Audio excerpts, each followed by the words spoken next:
It was really good that I had that to show that I can actually make stuff happen. Now that I'm looking at it, I'm like, there's way too much happening. Hello, I'm Dan, Senior Product Designer, and in this video, we will go through the portfolio I used to get my job at H&M. So before I worked at H&M, I had worked at basically 2 startups, and I felt in no way that I was qualified to work at a bigger company. It was very difficult to apply the first time for my first job and then the second time for my second job. It was a lot easier this third time with this portfolio. I actually ended up getting 2 offers.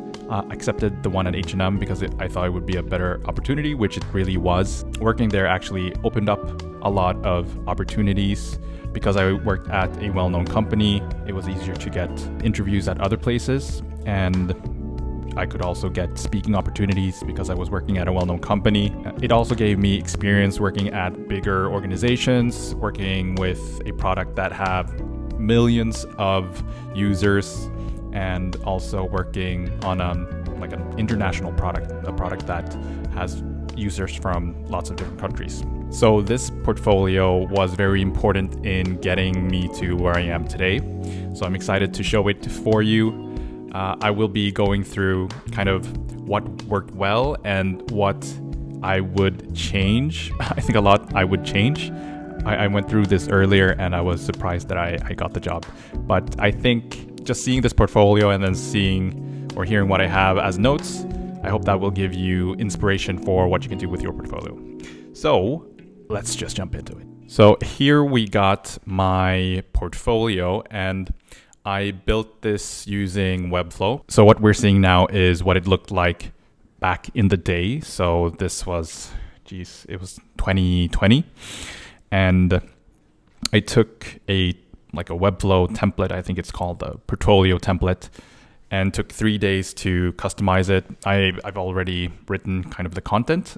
I wish I had spent more time on the content and how I kind of structured how I presented it, because I think three days is way too much for this. And then last year when I started to apply for jobs again, then I actually scrapped this portfolio and used Notion instead. And that was such a time saver, and that was good enough to land me offers from Meta, Klarna, and McKinsey Design. So you actually don't have to create your own website. I will probably make my own website next time because I do want more control over how I want to present the information. But let's walk through this. This is always funny because you're supposed to change this, but I was too lazy. It's supposed to be your name.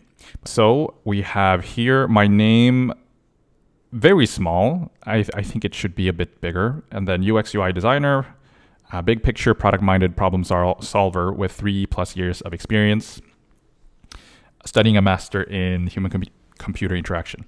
Here I was trying to differentiate myself from other designers. I was thinking like, okay, I'm a big picture designer. I'm a product-minded problem solver. I was thinking that would make me different.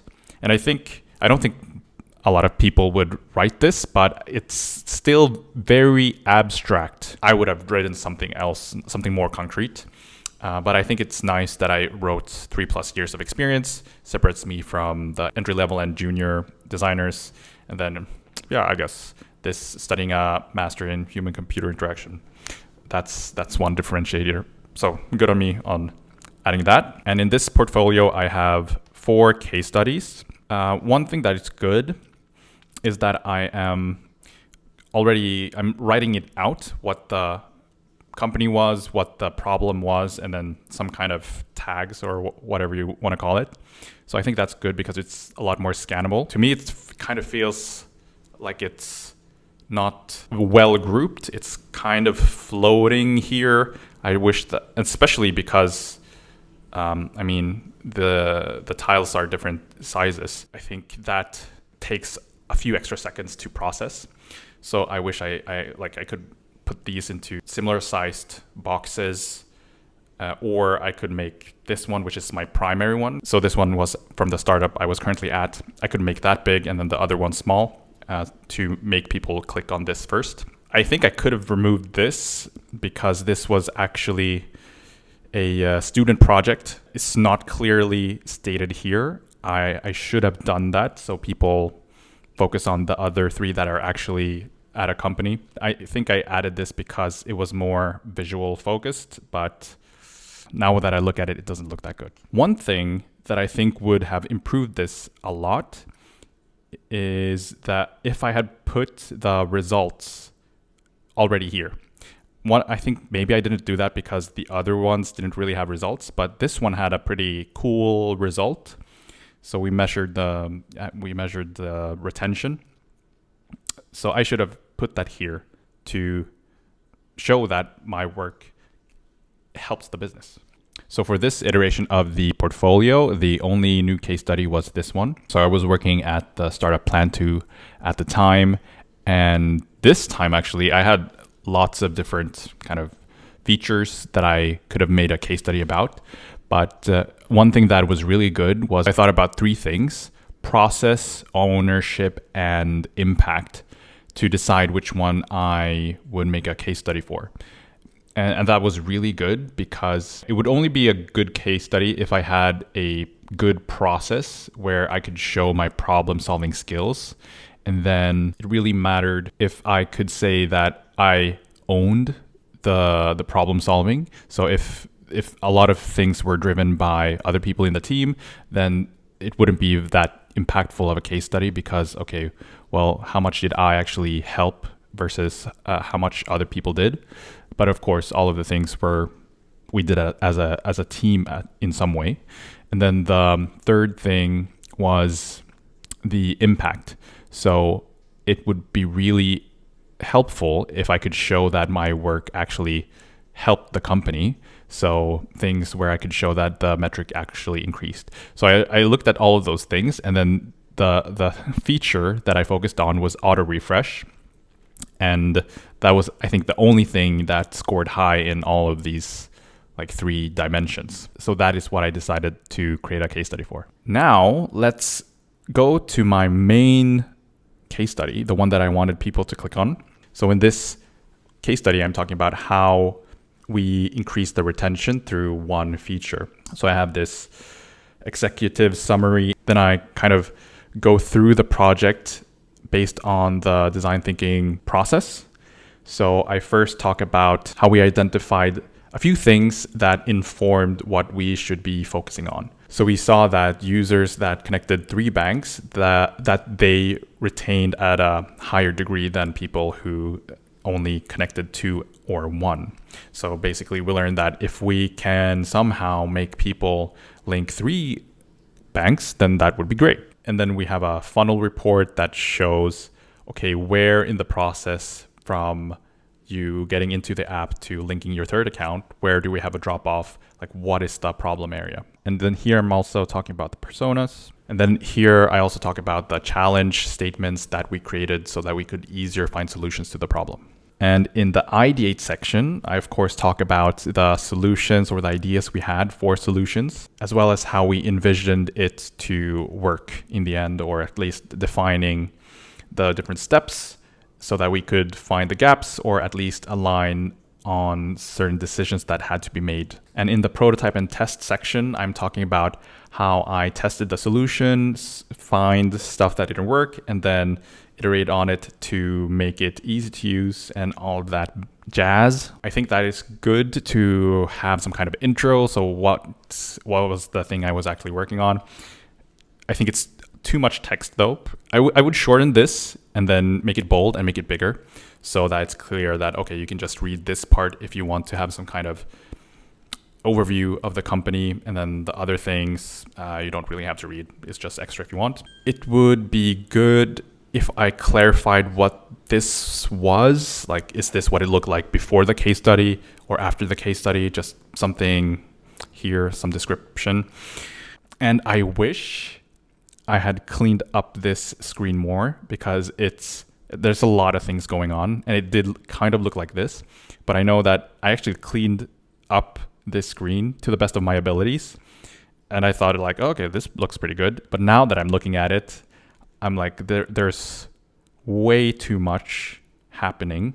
like especially these like segmented selectors. I could have changed the typeface. It doesn't work that well for this design. Again, I think this is way too much text, because what I've learned now is people spend super little time on your case study. Bold the first part, make it a summary of, or the most important things of this challenge, so that people just read that and then continue. And this case study, like, it's not too long. I think this was maybe twice or three times as long originally. And then I showed my mentor and he said, oh, I mean, it's well written, but I would only read half of it. So I severely shortened it. And here we have the results, super good. I wish I highlighted this so that you don't miss it, because you'd be like, oh, blah, blah, blah, blah, blah. It's super easy to miss. So I wish that was highlighted, but it was really good that I had that to show that I can actually make stuff happen. So I think the main content was structured like the design process, which I wouldn't do that anymore. I think that is what we learn a lot from design education. Like, this is the design process, so present it like the design process in your case study. But I think that is not what is interesting, actually, how you follow the design process. It's more how you solve the problem. And that might not follow the like 5-step design thinking process. And actually, it's not that effective way to make the story scannable. Like, if you just summarized what happened in major bullet points and used that as your like headlines, then that would be much easier to scan. I think I tried to do that here. So I say like, define the challenge, produce solutions, but it's still very generic. Here it gets better. Like, is auto refresh easy to use? That gives you more of a hint. So I would change that. Here I do define the challenge. To me, seeing it now, it's actually super difficult to just skim through it, because I feel this image is quite big, and then it doesn't flow very, very naturally. It just feels like lots of content. So I wished I had create a better structure, but I think it's good that I tried to at least visualize what was happening. So I hope people got what was happening. If we could get people to connect 3 banks to the app, then that would be great for retention, basically. And I tried to do something similar here. So we have the data visualized, but I wish I had like added the insight onto this so that it's clear that, okay, between sign up and link first account, there's a problem there. These visualizations don't look that good. Oh man, but that's what I could do at the time. Yeah, I did the affinity diagram. So it's good that I'm visualizing, but what is the outcome? I'm writing it here actually, but it kind of gets lost in the text. And I think I do this here as well. So I am telling you what are the insights, what matters about this, but it's very easy to lose it in all of this text. So again, I wish I would highlight this more. I have the personas. Man, I think this takes way too much space, and it looks a bit messy because there's a lot of white space, but it's not in a structured way. It's just like here and there. And then here I'm defining the challenge with how might we's, but and I think that is that's like a moment. I wish this looked more visual. So like, what should I care about in this section? What is the most important thing?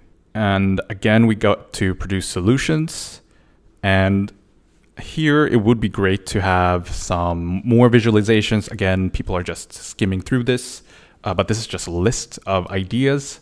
I could do something more fun, maybe do it like sticky notes, or maybe I could draw the main idea of what it is, just a simple sketch. And here I'm actually saying something important, like I'm going to focus on auto refresh. But you kind of miss that. So if you don't see that, then you're like, okay, well, what happened now? Why are we focusing on just this one thing? Here I made a user journey map. This would be good to highlight in some way because I'm saying that, we added a notification and that actually mattered a lot later when it came to the experience. But if you just scan, you'll miss that and you'll miss the connection that I'm doing later.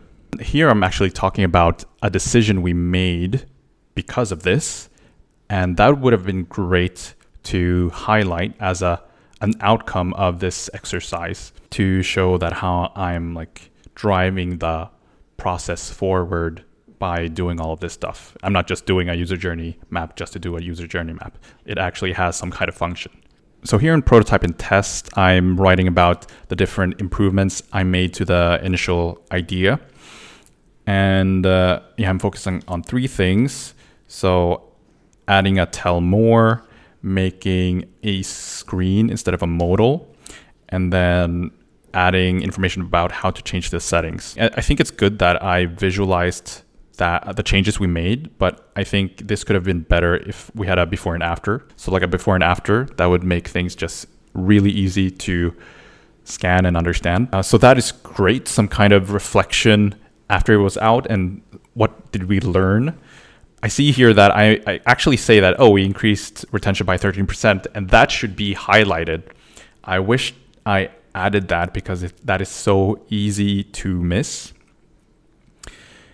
And I also think it would be good to highlight, I think it's here, but I mean, basically I'm saying like, okay, we learned this, but then the next question is, okay, so what? So here actually we got a feature request of being able to adjust the frequency.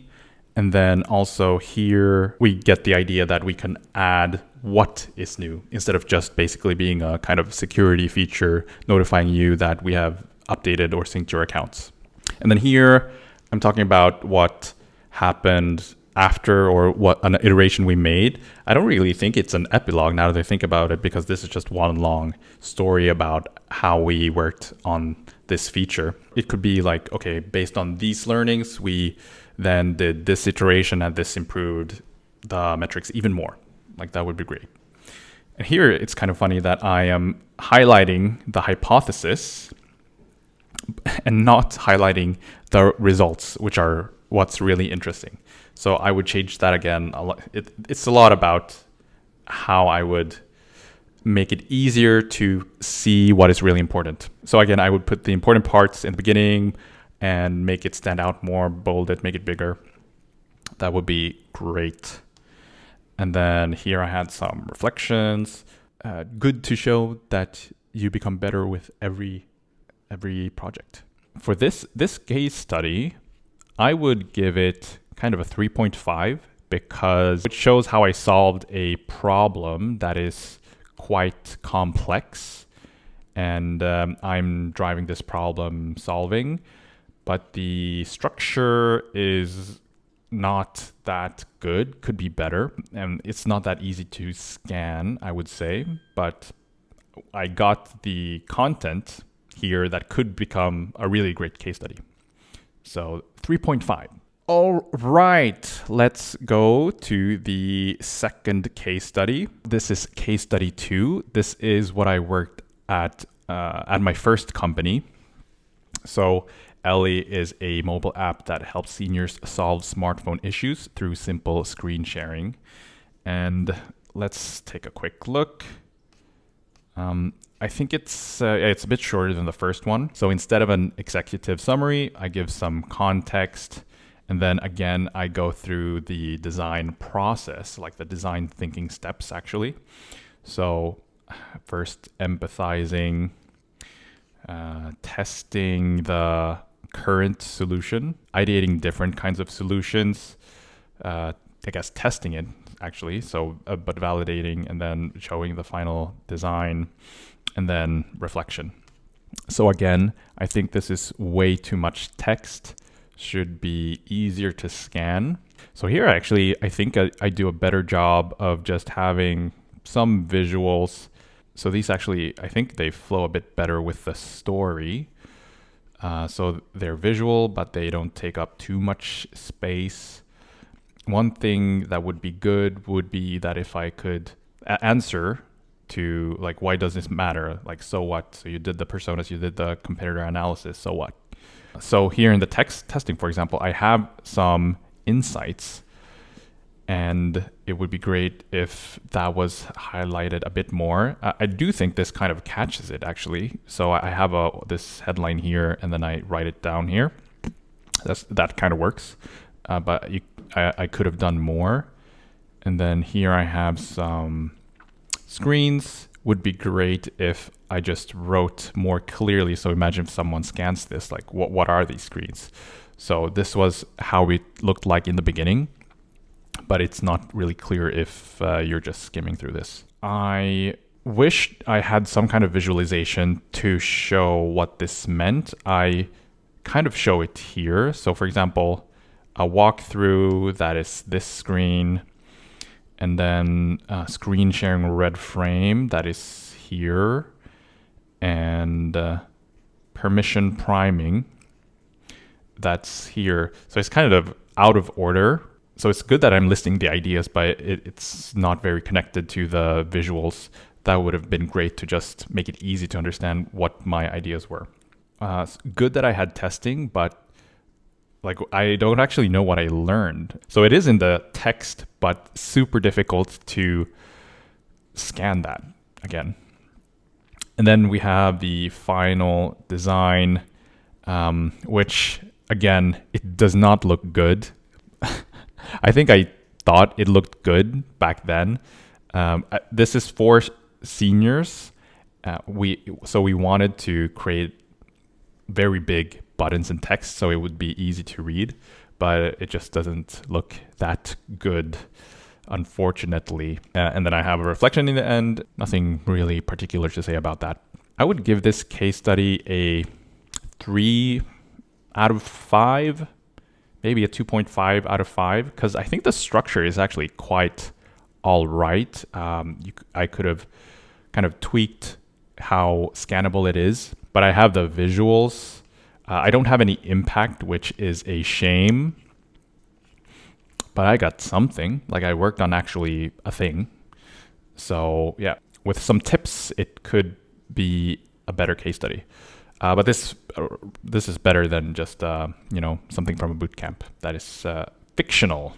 Case study number 3. So this is also from my first job. Intrafeed, helping small, medium-sized businesses work more efficiently by organizing and keeping track of their communication with posts organized into channels, which is kind of vague. But yes, that is what I was working on. One thing I should add was that my first role was actually as a UX researcher.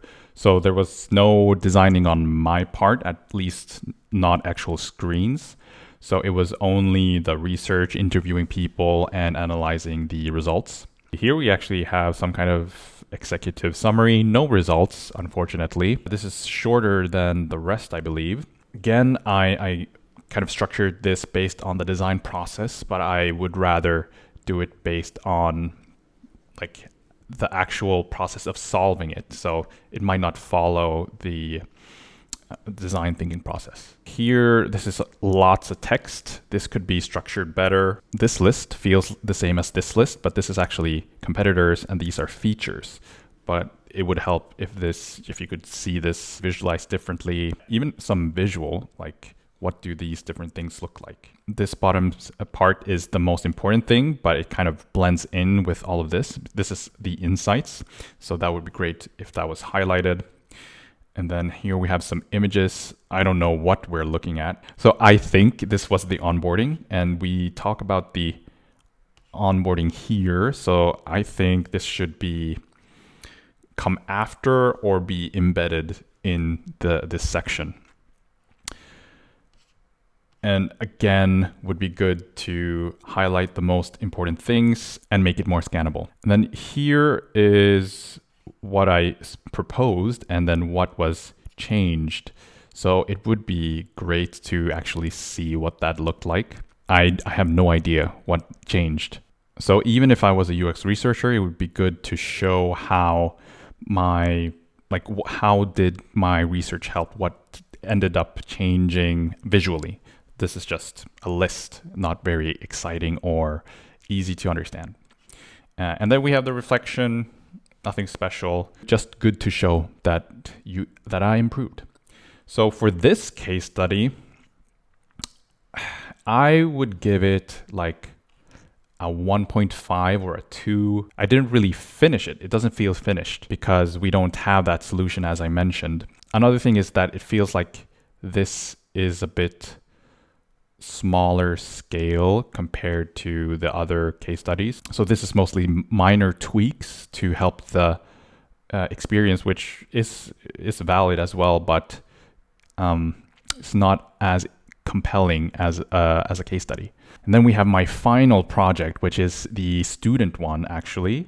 So making busy people stronger and healthier by helping them find a fitness routine that fits their schedule and level. So I did this at Career Foundry, I believe. They had a UI for UX designers. They had that course because I was not good at UI design at all because I came from an engineering background. So this was my attempt. So I had this case study to show that I could do UI design. Honestly, the UI design is not that good, but hey, I did not know any better. So we have the executive summary, of course, no results. And then again, like the persona, user flow diagram. Actually, first time we have sketches. That's kind of nice to see. And then wireframes. And we have actually the frames, lots of frames actually, more than the all the other case studies. And then super short. This is kind of where you learn that you should structure your portfolio as the design process, the design thinking process from these boot camps or courses, I guess, to show that you know the process, but I would not recommend that for an actual case study. But yeah, I did that for this one. Difficult to comment on this. In terms of case study, maybe it's a 1.5 as well, mostly because I didn't solve an actual business problem. But it has more content than the intro feed one, the one where I was a UX researcher. So it's actually kind of on the same level. One is lacking on content, which was the previous one. This one has it, but the problem is this doesn't really have, an actual business problem or metrics to measure. And again, this could be a bit more scannable. Has a lot of pictures, which is actually quite nice. So you can kind of get what's happening just by looking at the pictures. A bit more fun to look at. So that's what it has going for it. That's actually good. So that is the portfolio I used to get a job at H&M. Thank you so much for watching. If you want to see a week in my life as a designer at H&M, you can click here. Or if you want to know more about how I got a job at H&M, you can click here. Bye bye. Hej då.